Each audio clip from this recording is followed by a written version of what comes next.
monetary policy statement. President Lagarde, please.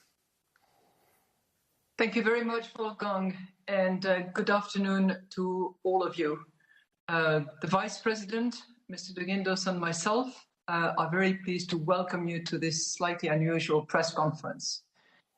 Before I head into the reading of the monetary policy statement, I'd like to just express my gratitude to all the team members who have made this event possible in this way, and certainly also to my Vice President, Luis de Guindos, who has helped a great deal and stands ready just in case my voice disappears.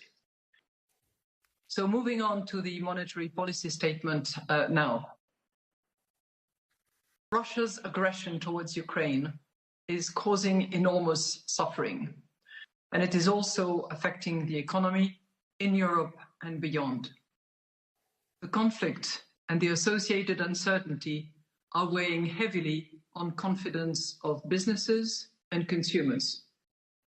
Trade disruptions are leading to new shortages of materials and inputs. Surging energy and commodity prices are reducing demand and holding back production. How the economy develops will crucially depend on how the conflict evolves, on the impact of current sanctions, and on possible further measures. At the same time, economic activity is still being supported by the reopening of the economy after the crisis phase of the pandemic. Inflation has increased significantly and will remain high over the coming months, mainly because of the sharp rise in energy costs. Inflation pressures have intensified across many sectors. At today's meeting, we judged that the incoming data since our last meeting reinforce our expectation that net asset purchases and our asset purchase program should be concluded in the third quarter. Looking ahead, our monetary policy will depend on the incoming data and our evolving assessment of the outlook. In the current conditions of high uncertainty, we will maintain optionality, gradualism, and flexibility in the conduct of our monetary policy. The Governing Council will take whatever action is needed to fulfill the ECB's mandate to pursue price stability and to contribute to safeguarding financial stability. I will now outline in more detail how we see the economy and inflation developing, and will then explain our assessment of financial and monetary conditions. So turning to the economic activity. The euro area economy grew by 0.3% in the final quarter of 21. It is estimated that growth remained weak during the first quarter of 22, largely owing to pandemic-related restrictions. Several factors point to slow growth also in the period ahead. The war is already weighing on the confidence of businesses and consumers, including through the uncertainty that it brings. With energy and commodity prices rising sharply, households are facing a higher cost of living, and firms are confronted with higher production costs. The war has created new bottlenecks, while a new set of pandemic measures in Asia is contributing to supply chain difficulties. Some sectors face growing difficulties in sourcing their inputs, which is disrupting production. However, there are also offsetting factors underpinning the ongoing recovery, such as compensatory fiscal measures and the possibility for households to draw on savings that they accumulated during the pandemic. Moreover, the reopening of those sectors most affected by the pandemic and a strong labour market with more people in jobs will continue to support incomes and spending. Fiscal and monetary policy support remains critical, especially in this difficult geopolitical situation. In addition, the successful implementation of the investment and reform plans under the Next Generation EU programme will accelerate the energy and green transitions. This should help enhance the long-term growth and resilience in the euro area. Turning now to inflation. Inflation increased to 7.5% in March from 5.9% in February. Energy prices were driven higher after the outbreak of the war and now stands 45% above their level 1 year ago. They continue to be the main reason for the high rate of inflation. Market-based indicators suggest that energy prices will stay high in the near term and will then moderate to some extent. Food prices have also increased sharply. This is due to elevated transportation and production costs, notably the higher price of fertilizers, which are in part related to the war in Ukraine. Price rises have become more widespread. Energy costs are pushing up prices across many sectors. Supply bottlenecks and the normalization of demand as the economy reopens also continue to put upward pressures on prices. Measures of underlying inflation have risen to levels above 2% in recent months. It is uncertain how persistent the rise in these indicators will be, given the role of temporary pandemic-related factors and the indirect effects of higher energy prices. The labour market continues to improve, with unemployment having fallen to a historical low of 6.8% in February. Job postings across many sectors still signal robust demand for labour, yet wage growth remains muted overall. Over time, the return of the economy to full capacity should support faster growth in wages. While various measures of longer-term inflation expectations derived from financial markets and from expert surveys largely stand at around 2%, initial signs of above-target revisions in those measures warrant close monitoring. Looking at the risk assessment now. The downside risks to the growth outlook have increased substantially as a result of the war in Ukraine. While risks relating to the pandemic have declined, the war may have an even stronger effect on economic sentiment and could further worsen supply-side constraints. Persistent high energy costs, together with the loss of confidence, could drag down demand and restrain consumption and investment more than expected. The upside risks surrounding the inflation outlook have also intensified, especially in the near term. The risks to the medium-term inflation outlook include above-target moves in inflation expectations, higher than anticipated wage rises, and a durable worsening of supply-side conditions.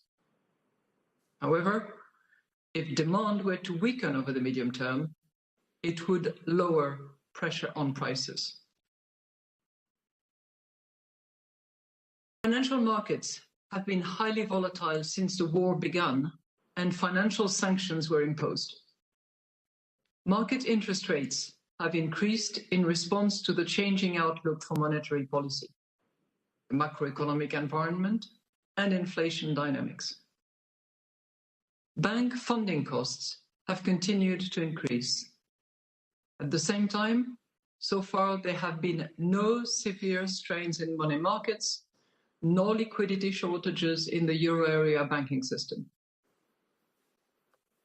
Although remaining at low levels, bank lending rates for firms and households have started to reflect the increase in market interest rates.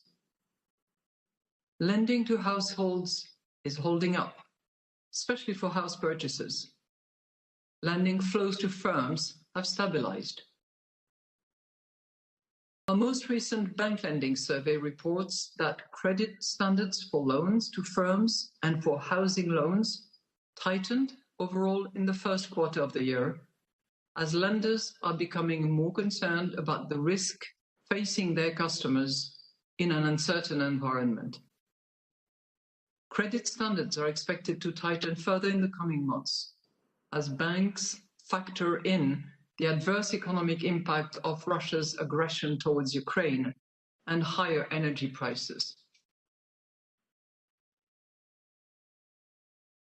In conclusion, summing up, the war in Ukraine is severely affecting the euro area economy and has significantly increased uncertainty. The impact of the war on the economy will depend on how the conflict evolves, on the effect of current sanctions, and on possible further measures. Inflation has increased significantly and will remain high over the coming months, mainly because of the sharp rise in energy costs. We are very attentive to the current uncertainties and are closely monitoring the incoming data in relation to their implications for the medium-term inflation outlook.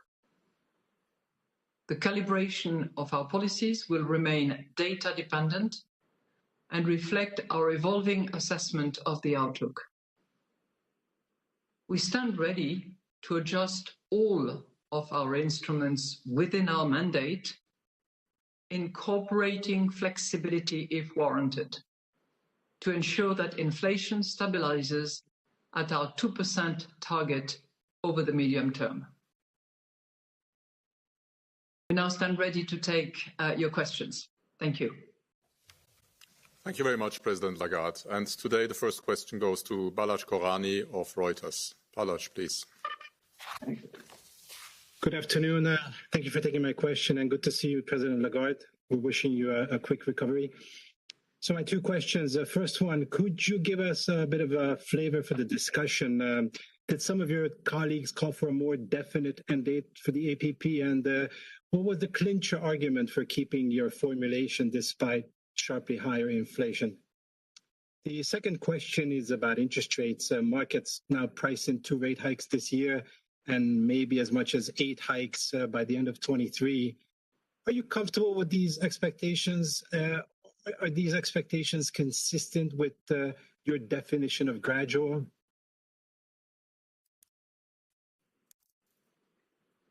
Thank you so much for your good wishes, and thank you for your 2 questions. On your first question, I would call your attention to a particular sentence in the monetary policy statement, which reflects the evolution of the Governing Council assessment of the current situation 5 weeks after the last monetary policy Governing Council meeting that we had, which is a very short interval as opposed to other periods. So it's the sentence that begins the second paragraph of the MPS, where we say, at today's meeting, we judged that the incoming data since our last meeting reinforce our expectation that net asset purchases under our asset purchase program should be concluded in the 3rd quarter. So there is a much stronger affirmation of our assessment of the data, which, as you rightly pointed out, have indeed changed since 5 weeks ago. Now, obviously, this meeting was not a projection exercise. It was an interim Governing Council monetary policy meeting.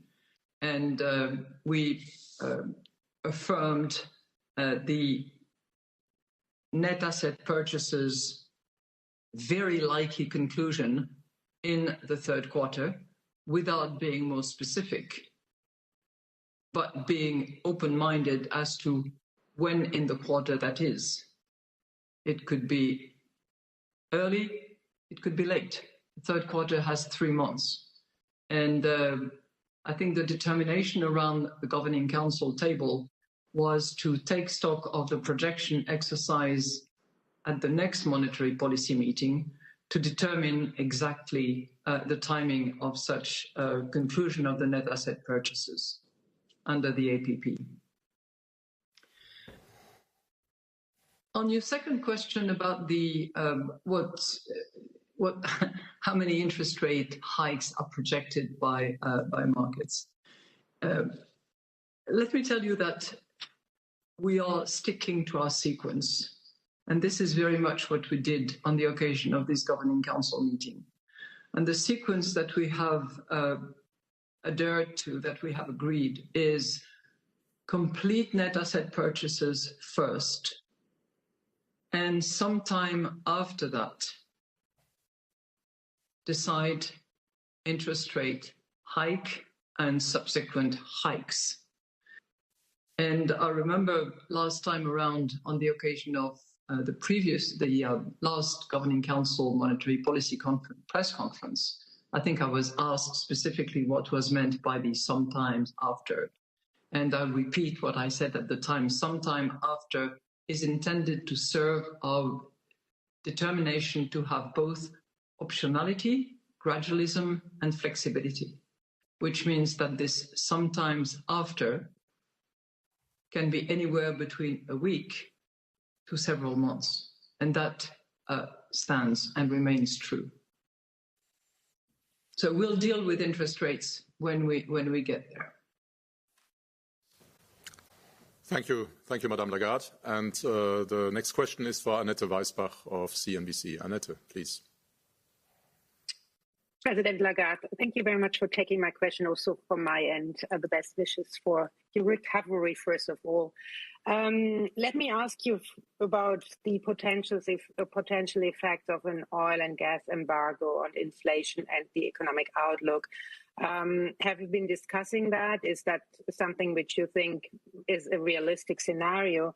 And my second question would be on how concerned you are about the tightening of financial conditions through the lending channel, but also the market is already, we are seeing yields on the rise for the corporate space, but also for sovereigns. Is that something you are concerned about? Thank you. You know, on your first question concerning the potential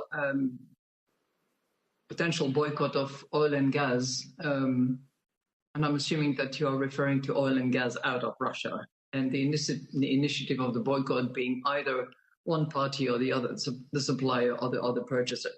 Let me just first of all state that this Russian war against Ukraine is not just causing economic problem, it's causing a huge humanitarian crisis, massive economic damages, and cost and risks way beyond Europe.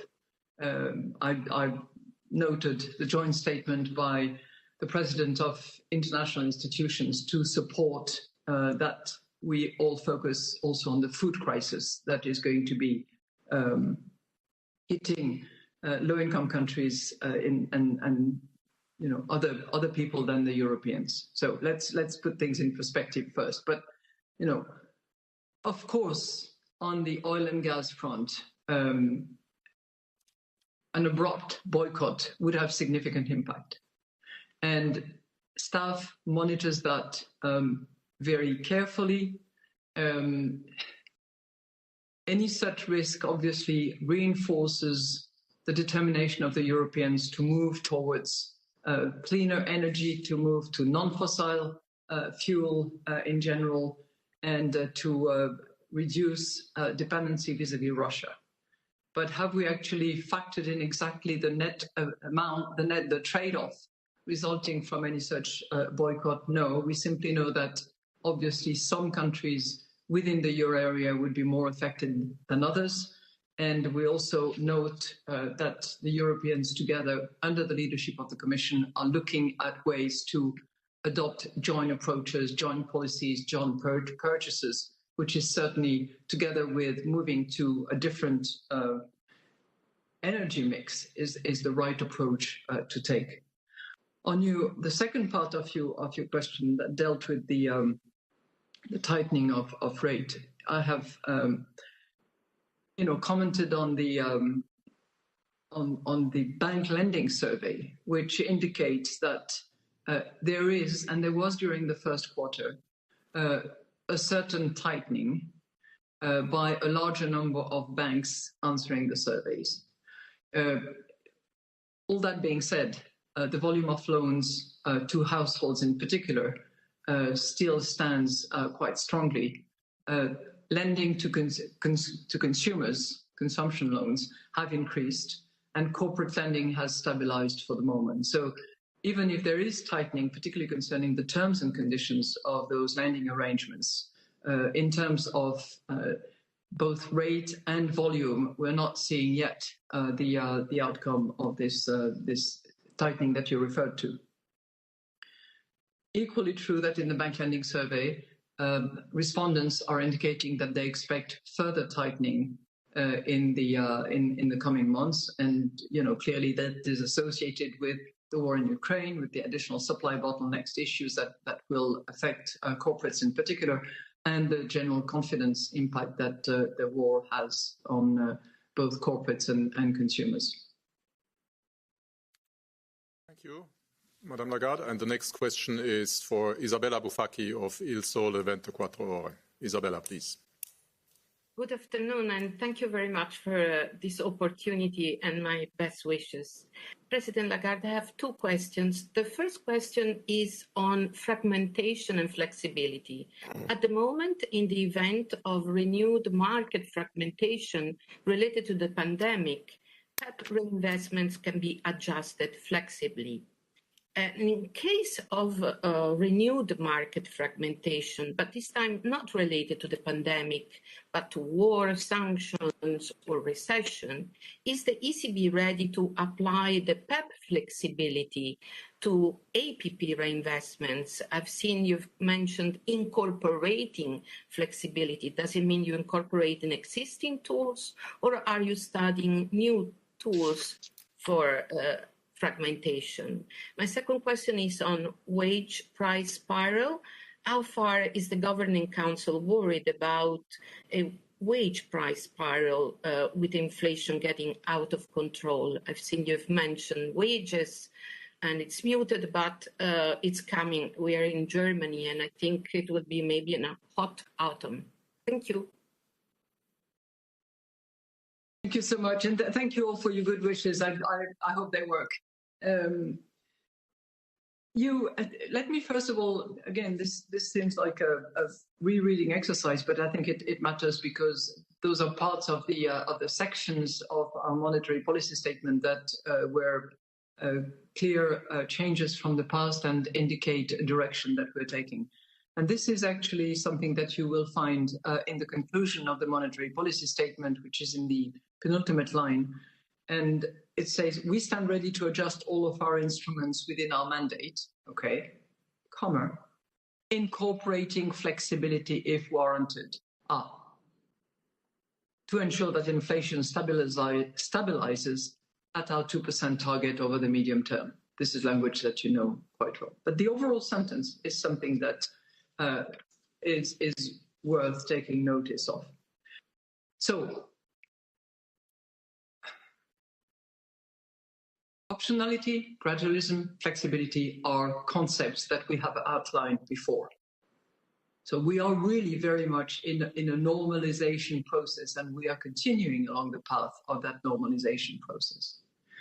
And it has been the case in the last couple of years, and particularly 2 years ago, if you remember, that flexibility served us well.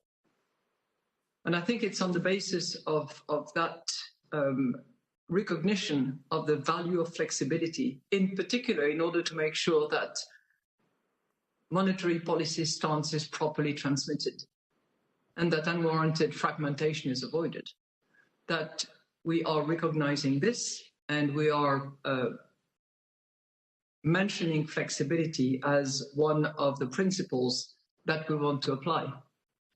2 years ago, you would remember, it was necessary and we moved promptly. We can do exactly the same thing. If necessary, we move promptly and we design, as I have said in my ECB Watchers speech a few weeks back, we will design whatever additional instrument is appropriate in order to deliver the flexibility that we believe is useful. I would add, as a footnote to that, that the reinvestment policy that we've decided for PEP back in December is actually coined with this flexibility possibility. So we've not only indicated that reinvestment would be extended until 2024, but we also said that if necessary, we would apply flexibility in the reinvestment policy. So I think that really captures the philosophy that we have in relation to flexibility and the need to properly transmit the monetary policy stance throughout the whole of the euro area. Oh, you had a second question. Yes, sorry. You had a question on wages and the possible second round effect. I think I've told you at the last press conference we had that we were particularly attentive to wages. And we continue being so because that's a critically important component to assess inflation outlook in the medium term and to help us determine our monetary policy stance and the need to move at a certain pace. We also look at inflation expectations very carefully. But on the wages, we're looking at it very carefully, and what we are seeing is a relatively muted wage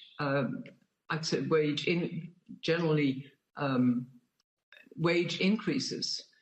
If you look at the latest numbers that are available, it's January, and it points to 1.6% increase. Now, this is looking backward, obviously, and we have to be particularly attentive to movements as they develop.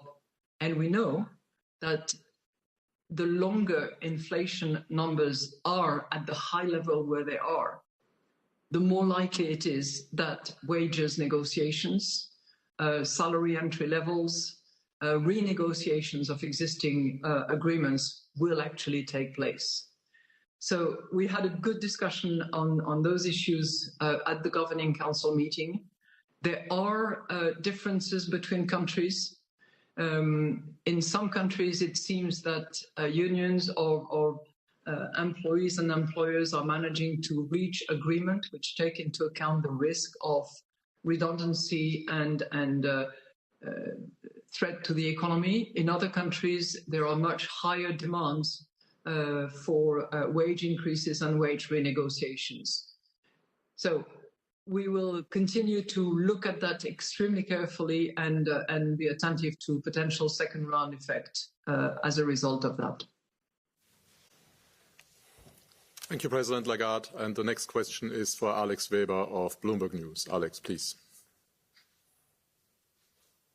Good afternoon, President Lagarde. Thanks for taking my questions and also best wishes from our side. Firstly, I wanted to ask, how confident are you about the ECB's forecasting models and how accurately they can capture the current situation created by the war? And then on the new crisis tool that you just talked about and that the ECB is studying, how exactly would it complement the flexibility of PEP reinvestments and other measures like OMT that already exist? Thank you.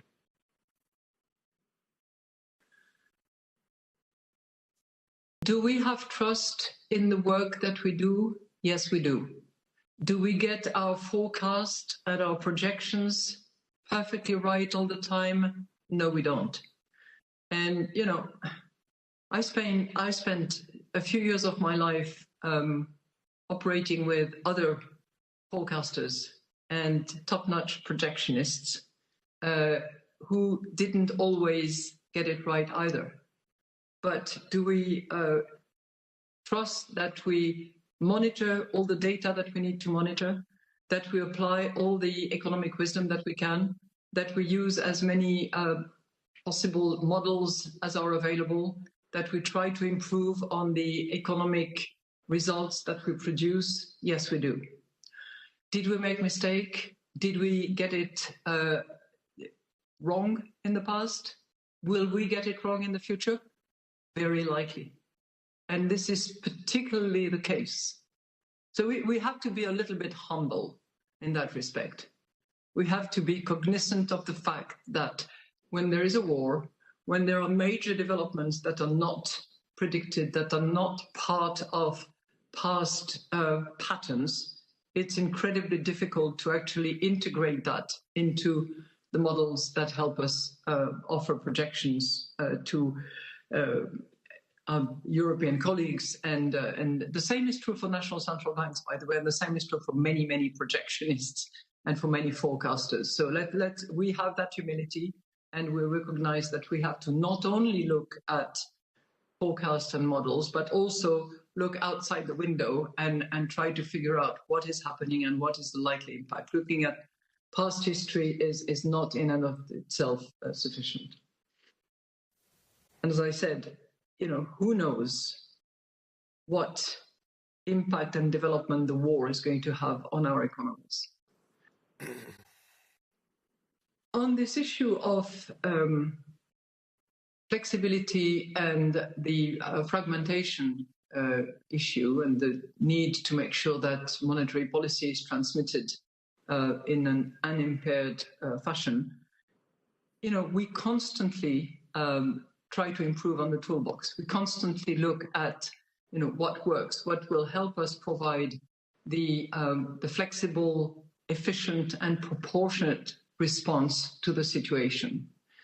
And this is what is going to continue to happen in the future. So I'm happy to repeat again the value that we give to flexibility and the need to embed flexibility in order to make sure that we transmit monetary policy throughout the euro area. But this is what our work is cut out for. Thank you. Thank you, President. And the next question for Jean-Philippe Lacour of Agence France-Presse, AFP. Jean-Philippe, please.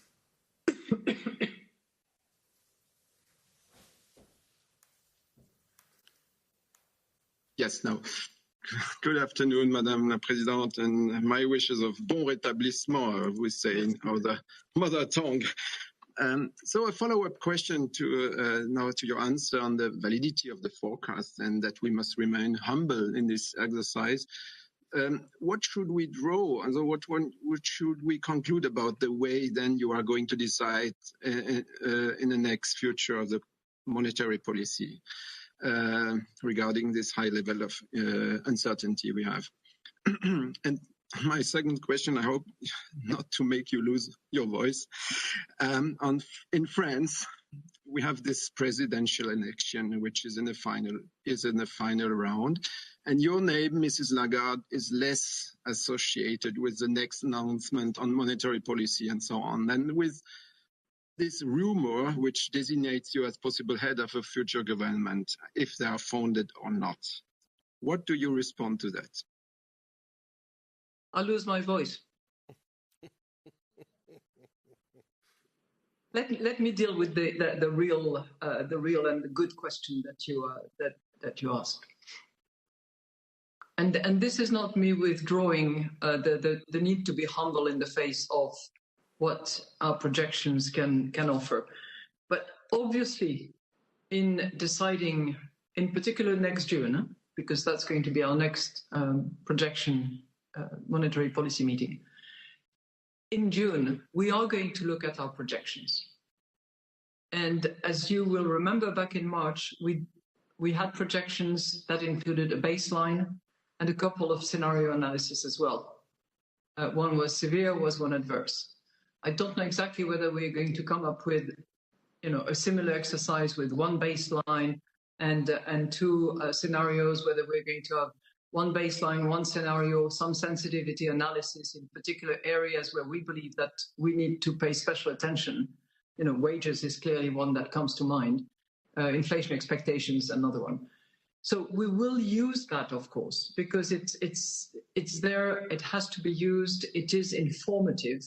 But I think when I referred to humility, I meant we cannot be exclusively and only riveted to the projections produced by our models. We also have to look at actual data. We have to look at historical developments of similar situations and have an element of judgment in our assessment of the situation.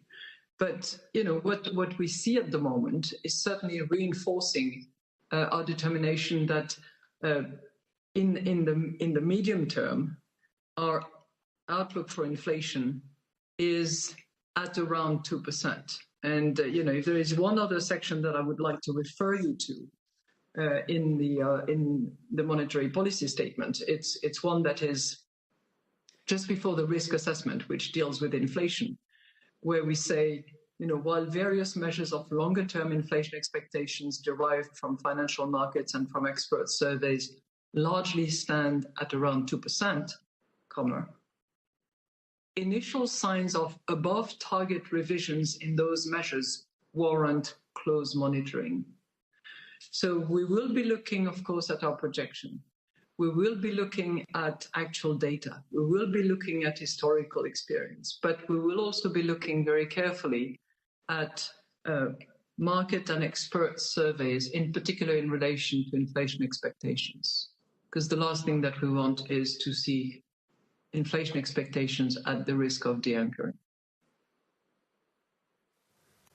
Thank you, Madame Lagarde. And now a question for Martin Arnold of the Financial Times. Martin, please.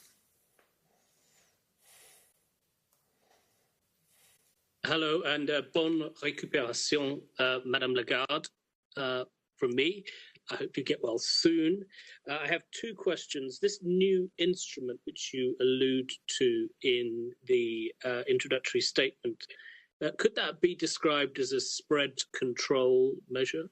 And the second question is, given that you have said the upside risks on inflation are intensifying, why has the Governing Council not accelerated its plans for ending net asset purchases and opening the door to the first interest rate rise? Thank you. Well, thank you very much, and thank you for your good wishes. De bonne récupération. I did not announce any kind of new instrument.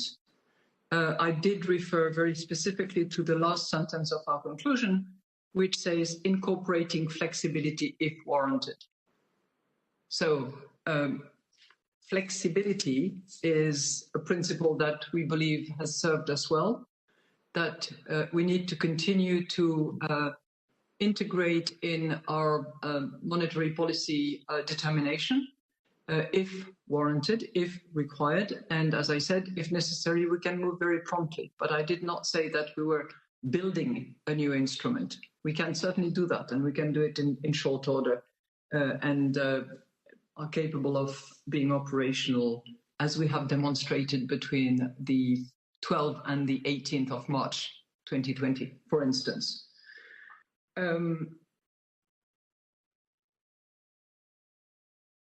You asked me about the,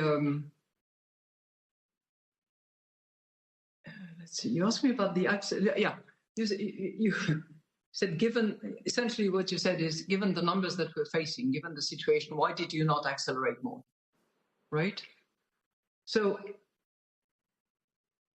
it gives me a chance to remind all of us that we are in a process, and that process started back in December. December, we announced that we were putting an end to PEP, that we were reinvesting, that we had a policy of reinvestment of PEP that would extend to 24, that we would apply flexibility. In February, I communicated that we were going to accelerate a bit, and March certainly was a strong signal of what we were considering in terms of terminating our net asset purchases under the APP. And I think that we are being a little bit more specific now in terms of what we see and the likelihood of this happening in Q3 at any point in time. So we are normalizing. We have a sequence that we've identified. We have numbers that have been flagged for purchases in those next few months, and we have now an ending point, which is a quarter at possibly a point in time during the quarter when we put an end to net asset purchases. As to your question on spread, clearly we need to make sure that our monetary policy stance is transmitted throughout the entire euro area. And this was the tool that we built with PEP back in March 2020. The sort of first part of the birth certificate of PEP was anti-fragmentation. Second part was monetary policy stance. And we were delivering that product in short order. It has proven very efficient. And I think it is, learning from this and recognizing that flexibility is important, that we will continue to deliver our monetary policy going forward. Thank you, President. And now a question for Michael Rasch of Neue Zürcher Zeitung, NZZ. Michael, please. Thank you. Good afternoon, Madame la Présidente. Also good recovery and good wishes from our side. Two questions, if I may. In Lithuania and Estonia, inflation is around 15% and has been in double digits since December. At this level, purchasing power halves in less than 6 years. What do you say to the people in these countries? And secondly, as we all know, inflation in the Eurozone as a whole is 7.5%, but the ECB interest rate level is light years below a neutral. So a growing number of observers now considers a restrictive policy to be appropriate. Is the ECB too late or much too late? Thank you. Thank you for your good wishes and thank you for your question. We are on a journey. And clearly, as I said, we started the monetary policy normalization journey back in December, reconfirmed in February, clearly indicated in March, and we are restating this determination on the occasion of this monetary policy meeting. We have, as I said, added a few particular attributes to the decision that will be made in June when we have the next projection round, which is when we can take stock and actually assess exactly the timing of the conclusion of our net asset purchases, which will then trigger sometime after the end of the net asset purchases, interest rate hikes. So the journey has begun. It is moving along as predicted. We want to have both flexibility and move gradually and keep all the options open. We have to be mindful of the fact that not only do we see very high inflation rates, clearly, in some countries much higher than in others, but on average 7.5 is a very high number. But we're also seeing a medium-term outlook for inflation gradually moving back to closer to our target to 2% and possibly from above rather than from under. But these will be better advanced and better documented at our June next monetary policy meeting. But we are on that journey. Thank you, Madame Lagarde. And the next question for Tom Fairless of the Wall Street Journal. Tom, please.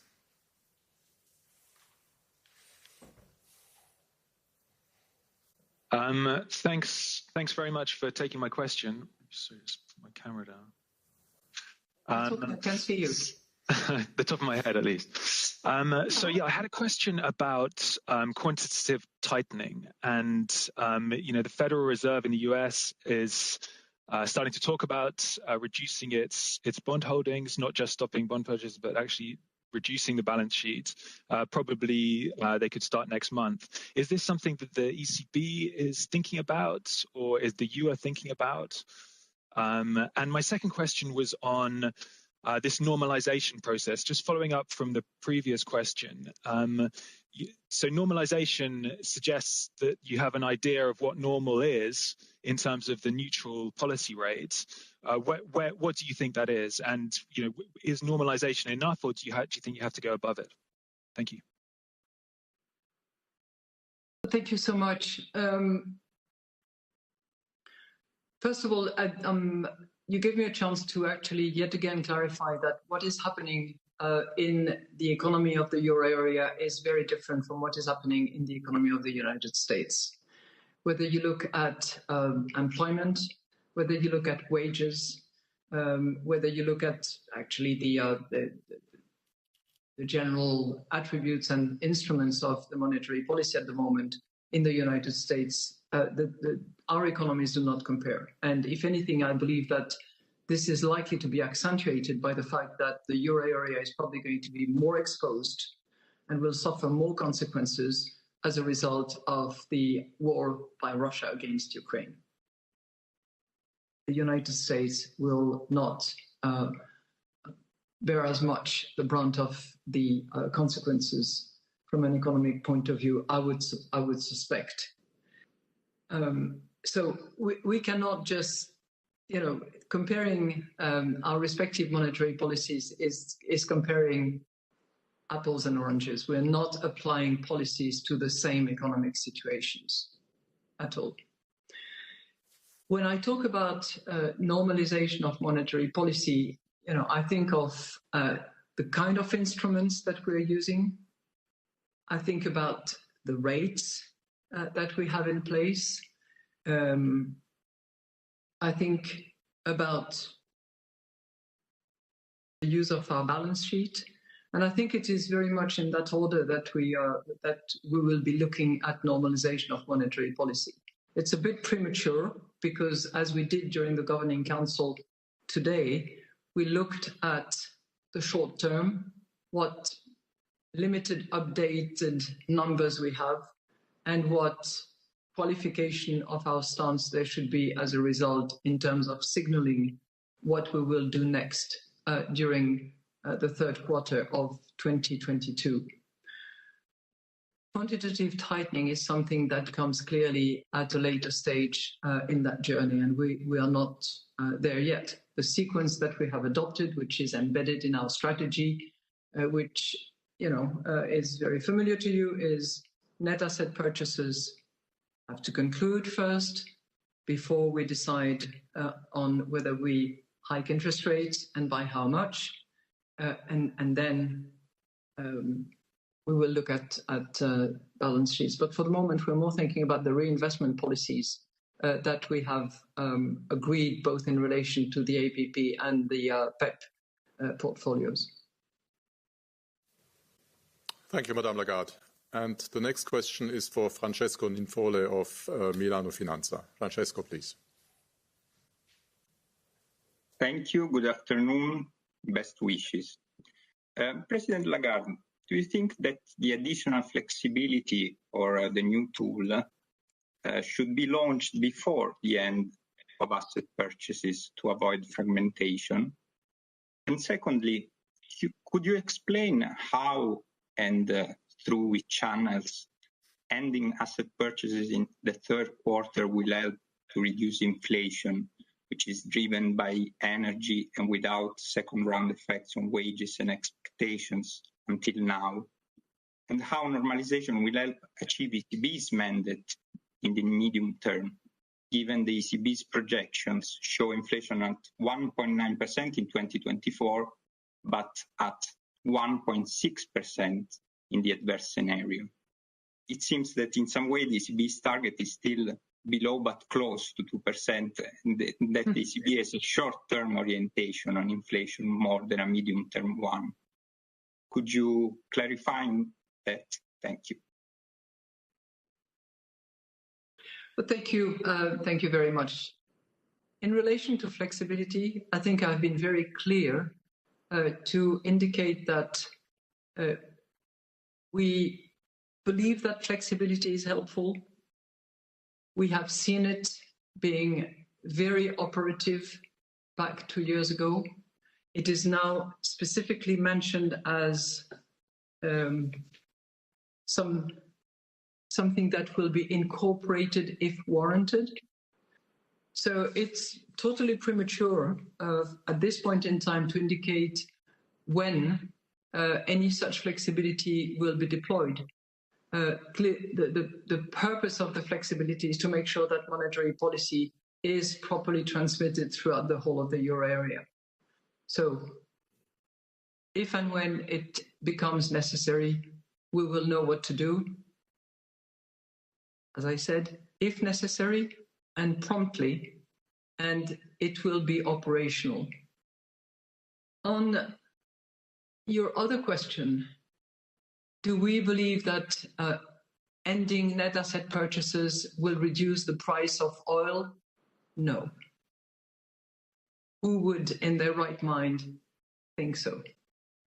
But it is also obviously the case that we have to be attentive to the inflation shock, to the impact that it has on wages, to the consequences that it could have on inflation expectations. And for all these reasons, we believe that in sequence, it is necessary, given the financing conditions, by the way, as well, that it is necessary that we put an end to net asset purchases. This is a very high probability, let's put it that way, because we have not decided it as specifically as that, but the wording of our second paragraph in our monetary policy statement is sufficiently clear to indicate that at this point in time, we believe that there is a very high probability that it will happen and that it could happen any time during the third quarter. And it is for those reasons that we believe that it is our duty in order to ensure that inflation stabilizes at 2%. And, you know, based on the scenarios of last March, you're right that in 2024, which is not necessarily the medium term, but the end of our projection, it moves between around 2 and a little below 2%. But I think that our forward guidance will be determining and helping us determine at the June projection meeting if we decide to terminate net asset purchases, what exactly will be the policy going forward in terms of rates. Thank you, Madame Lagarde. And the last question goes to Les Commons of Market News International. Afterwards, all the questions are exhausted I have on my list. So Les, please, over to you. Thank you very much indeed. And President Lagarde, best regards and best wishes to you from this side of the channel as well. A couple of quick questions. The first one, again, going back to the fragmentation arguments and the fragmentation questions. We again say that you again said in the statement today with the PEP being related and tied into the pandemic as to how the flexibility is very much tied into the pandemic, the flexibility of it. How does the ECB policymakers decide, can you split out where the pandemic is the effects or other incidences is the effect? You know, where is the war the main cause for the inflation concern perhaps, or where perhaps is the pandemic? So where is the dividing line? How do you strip out the two differences to use the flexibility for the PEP there? And the second one focuses on the euro, again sitting not far above 5-year lows. Certainly a few governing council members have expressed concern over the level of the euro in recent weeks. How great a concern is the level of the euro for the Governing Council, particularly regarding imported inflation, and what are the easiest things to do to address it? Thank you. Well, thank you very much. And thank you for your good wishes. To the risk of repeating myself, you know, the specific role of flexibility will depend on the concrete circumstances that we face. We decided in December that in the event of renewed market fragmentation related to the pandemic, reinvestment under PEP can be adjusted flexibly over time, over asset classes, over jurisdictions. And I think those same principles would apply to the flexibility that we would want to develop and deploy as applied to other sets of circumstances. we can design and we can deploy new instruments to secure monetary policy transmission as we move along the path of policy normalization. We have shown that on many occasions in the past. Staff is extremely good at not only thinking on their feet, but also providing proposals in short order, and I know that they will be able to do so. This is what flexibility will be about. It's you know, in situations that demonstrate unwarranted and exogenous causes that impair monetary policy transmission, that will lead us to use those flexibility aspects of instruments or program that staff will be working on. On your second issue concerning FX and exchange rate, this is not a matter that we have discussed, but as you know, we are always attentive, not on the occasion of this Governing Council. But this is obviously a matter that we are attentive to because it does have an impact on inflation, and inflation is obviously the key of all our concerns, given its magnitude and its potential impact on second-round effects and inflation expectations, and in view of our mandate, which is to maintain price stability and to deliver inflation at target. Thank you, Madame Lagarde. This concludes today's press conference. Thank you very much for your interest. The next scheduled press conference is on the 9th of June. Until then, we wish you all the best. Thank you very much.